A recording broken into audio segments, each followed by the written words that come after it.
তারপর এই প্রশ্ন বলছে একটি পাত্রে 27 ডিগ্রি সেলসিয়াস তাপমাত্রায় 18.5 গ্রাম কার্বন ডাইঅক্সাইড আছে।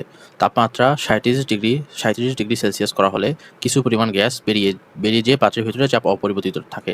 বেরিয়ে যাওয়া গ্যাসের মোল সংখ্যা নির্ণয় করতে হবে। তাহলে প্রথমে যদি মোল সংখ্যা N1 হয়, আমাদের N1 এর মান হবে 18.5, আর কার্বন ডাইঅক্সাইডের আণবিক ভর 44, তাহলে এটা আসে 0.42 মোল। তাহলে এখন আমরা ফর্মুলা জানি PV = nRT।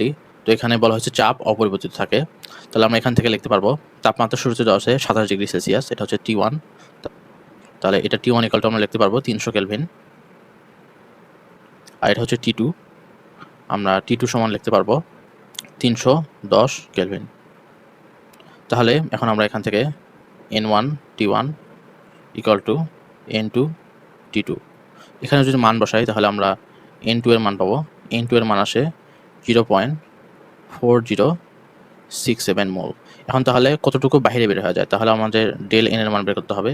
তাহলে N2 থেকে যদি N1 বাদ দেই, না N1 থেকে N2 বাদ দিতে হবে, তাহলে আমাদের 0.42 থেকে 0.4067 এটা যদি বাদ দেই তাহলে আমরা মোল সংখ্যা পাবো 0.1356 মোল।